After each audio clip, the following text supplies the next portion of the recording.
Welcome back to the channel, everybody. Thank you so much for joining me and allowing me to continue to be your daily advocate. If you're new here or you're not subscribed for any reason, please do me a huge favor and hit the subscribe button. Thank you to all of you who have been watching and following me for so long. It truly means a lot, and I'm glad that I can be this person. Could Ripple's huge XRP holdings prevent global adoption of XRP? It's gonna be a fun little thought exercise in this latest Moon Lambo hot jam. There's an XRP community member who goes by the name Irish Red Crypto on Twitter, and had some thoughtful questions posed towards me and some others within the community. And I want to share with you some thoughts on this, exactly on this topic. So it should be interesting. Now, this is something I haven't talked about on the channel in a very long time, and I always think it's a fun little thought exercise, and it's good to get the conversation going. So also, if any of you have any thoughts on this that you'd like to share, feel free to comment below. This is just a starting point here, so I don't mind if you guys think that I'm wrong. That's perfectly fine. I'm just getting a discussion going here. I love thoughtful discourse, but this is the type of stuff where if we could meet in person, just sit down and have a beer on a patio, it would be fun to just pick apart this topic and so many others. There's never a shortage of things to talk about when it has to do when the topic is crypto and XRP. But before going any further, I do want to be clear that I do not have a financial background of any kind. I am not offering financial advice, and you definitely should not buy or sell anything because of anything I say or write. I'm just an enthusiast who enjoys making YouTube videos about crypto-related topics, but just as a hobby and just for fun. And so here's what XRP community member Irish Red Crypto had to say. Question I would like to get some opinions from the XRP community on. Let's just say, for argument's sake, that Ripple and XRP get adopted worldwide as a swift replacement. Would the governments and central banks of the world just accept Ripple holding such a large amount of XRP and becoming one of the most powerful private companies on the planet in terms of financial power? Would the central banks themselves not want Ripple to hand over or burn their XRP through a vote on the XRP ledger? I just can't get my head around what could be done from a technical standpoint by Ripple in this case. There are a lot far smarter than me in this community. What do you think? And then you take me along with some others. Well, first of all, I'm not claiming to be smarter, but I do have some thoughts on this that might not necessarily be completely obvious to everybody. But that's why I wanted to talk about this. I think it'll be a fun time here. Also, thank you very much, Irish Red Crypto, for tagging me. This is just the perfect fun content for a video on my channel, which of course is XRP centric here. So here's what I'm thinking. It's somewhat pointless to have too large a percentage of XRP in out of total XRP in existence, in the sense that you can't sell it all at the current market rate without crashing the global price. Now, however, Ripple does have a plan to sell the vast majority of their XRP holdings over time, and they're doing that in conjunction with network growth. In fact, close to 5 years ago, I don't know if they've updated since then, I haven't seen it if so, but they put out a 30-year release plan for XRP. And so the plan is that by the time you're at the 30th year, and maybe they'll need to revise this based on real-world adoption, of course, right? Not a maybe, that'd be a definite.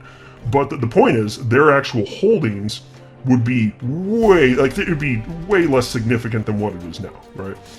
And so if they continue to do that, if they continue to sell XRP in conjunction with network growth, then their large holdings will simply be a non-issue. As network adoption and importance globally increases, their holdings go down, it becomes a non-issue.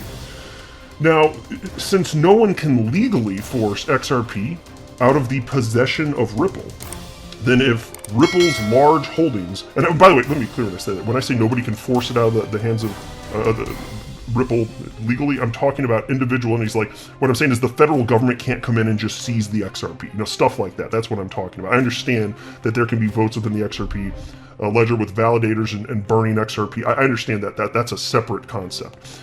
But given that no one can legally force XRP out of the possession of Ripple, then if Ripple's large holdings of XRP would be a problem in a world where XRP has fully or almost fully replaced SWIFT, then I think there could be some pushback against the adoption of XRP as a global bridge currency in the first place, right? And so then you might ask, okay, well, why would financial institutions care about Ripple holding a ton of XRP? Why would they care? Well, what if, let's say there's a world where all Ripple's XRPs out of escrow. So what if Ripple dumped all their XRP on the market at once? What if they did that? Well, it would crater price. It would.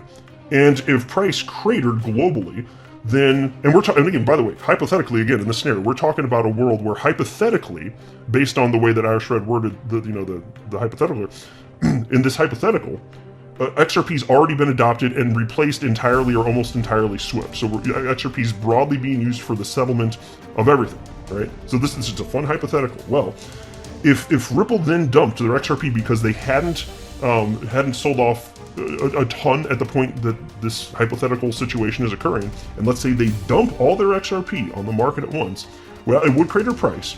And then, here's the problem, the blend of price and liquidity may not be enough at that point in time to facilitate global cross-border payments. That's dangerous for global commerce. That genuinely is actually dangerous, in particular, if there's not a backup plan. If SWIFT no longer exists, say that correspondent system, banking system goes away, that's a serious problem. Because imagine, because you gotta understand, when you're talking about how much money can flow utilizing XRP as a bridge currency for settlement, it's based on two important factors.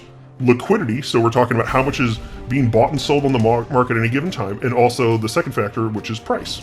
Now, we care about price more, we typically tend to think of it that way, but in terms of XRP being positioned as a bridge currency, what's more important, price or liquidity? The answer is liquidity, because it doesn't matter if XRP is worth $1,000, if nobody's buying and selling it, you can't exit your position, even if that were the current market rate, if there's not enough people to willing to purchase at that price. And so you imagine, even if there's a ton of people buying and selling, if the price is cratered, what if it went down to something crazy, back down to what it was in the beginning, like half a penny? Not that this would happen, this is just a fun hypothetical. Well, what if it did that? So then it's half a penny, so maybe it was at, I don't know what it would be at, say it's 50 or 100, I don't know what the number would be, just a big number, $50, $100, $200 per XRP in this magical world where XRP is being used for all or almost all of this settlement between every nation, every individual the world over. If that were happening, imagine if it goes from that price to like something incredibly low. Even it's not half a penny. Well then, you can't move enough value around anymore. So that's the danger. So when you're talking about concerns when it comes to central banks and other powers that be, yeah, that actually would be a concern. It legitimately would. And so what would happen? Well, it would never grow into that situation in the first place because people could see it from a mile away. You'd see, okay, but if you see that there's not a participant like Ripple that can just catastrophically harm the market in terms of price action, if that doesn't exist, well then yeah, that's one less blockade on the way to XRP being adopted as a global bridge currency. But I'm just saying, if that fear does exist, it's not going to get there anyway. It's not. So either Ripple is going to unload their XRP holdings substantially, or I don't know that you see that. Not that XRP wouldn't be adopted for some reason. It's kind of like a sliding scale. The more important XRP becomes as a bridge currency on a global scale, the more important it becomes. The more important it is that Ripple has less power to sway global markets in terms of price action. That's what it looks like. That's the actual answer right now. Now, right now, while there's only a handful of corridors open right now utilizing XRP as a bridge currency, it doesn't matter as much. So you wouldn't expect the government to care at all. And you just frankly wouldn't. And so you talk about financial power. What's their real financial power, though? Because again, as I cited a little bit earlier in the video, what is Ripple able to do with XRP that's worth, say it's worth a really high number, like if you say 100 or 200 or 1,000, just make up a crazy high number. That doesn't mean that Ripple actually has whatever if you extend that out in terms of what it means in terms of the market cap valuation, it doesn't mean they have that much money. Because again, you understand, as soon as they start dumping on the market, that tanks price anyway. So the notional value is very different in reality. They don't actually have, and that's why when you look at the valuation of Ripple, the company, what's the most recent valuation? If memory serves, it's $15 billion. Well, hell, their XRP in theory is worth more than that, right? So how come their company isn't worth more than that? Well, again, the reason is it's because people that do the calculations to determine what Ripple, the company, is worth, they take into account the fact that their XRP even if they could right now sell their XRP, and they can't because it's an escrow, but even if they could, they understand it would just crater the price. So no, that's not happening. But if holding too large a quantity of XRP is perceived as a problem by Ripple, and if they have trouble selling a sufficient quantity of XRP over a timeline that would make sense for them, they do reserve the right to burn their XRP holdings. In fact, Ripple CEO Brad Garlinghouse has publicly stated that this option is on the table. Take a look at this headline from the Daily Huddle. This goes back to April 23rd of last year, 2021. It's titled, "Ripple Open to Destroying Massive 50 Billion XRP Holdings, says CEO Brad Garlinghouse." Now why? Why might they be open to that? Well, think about what I cited in this video.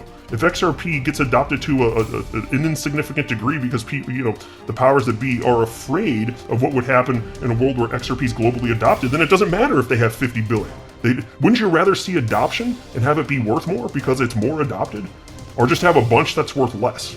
Think about it, right? And so, that's why this is on the table. This is, according to Brad Garlinghouse, this absolutely is on the table. And so piece reads as follows. Ripple Chief Executive Brad Garlinghouse says Ripple is open to new ideas regarding their massive trove of XRP. In a new interview, Thinking Crypto host Tony Edward asked Garlinghouse whether Ripple is open to burning or distributing their XRP escrow holdings. Garlinghouse doesn't rule either of those options out and adds that Ripple has no plans to dump the crypto asset on the open market. And here's a quote from Brad Garlinghouse. "Some people like to position the escrow as Ripple somehow dumping XRP on the community. It makes no sense for Ripple or any of the people around around Ripple rather, to dump XRP. That's not in the best interest of the XRP ecosystem, of which Ripple's very important piece, as am I." So pause. So how could Ripple unload the vast majority of their XRP over a span of decades and then it not matter when he just says, hey, they're not dumping on the market? Well, what we're talking about is you're selling XRP to key partners, and it's a tiny percentage of the overall volume, which means in that moment it's not impacting the global price of XRP. That's why. Anyway, Brad continues. "I think the way the escrow was set up, it was done with the intent of, let's provide maximum transparency. Let's make sure that people totally understand what's happening here, and I've used it as a call to action for others in the crypto industry to be equally transparent. And in some ways, I think that transparency has come back to bite us a little bit, ironically and frustratingly. Look, I'm always open and interested in new ideas that are good for the XRP ecosystem. I don't rule anything out, and I think to the extent that there are things that make sense for the XRP ecosystem, then certainly Ripple would look at that." So there you go. If it makes sense for the XRP ecosystem, then it makes sense for Ripple, frankly. And that's why all of this ultimately is going to be a big nothing. So I think I covered everything I wanted to cover. So enjoy your day, everybody. I'm always here for you. Leave any comments or questions below, and be sure to subscribe. But thanks, everybody. I really appreciate you. Enjoy your day, and I always have your back. So thanks so much, everybody.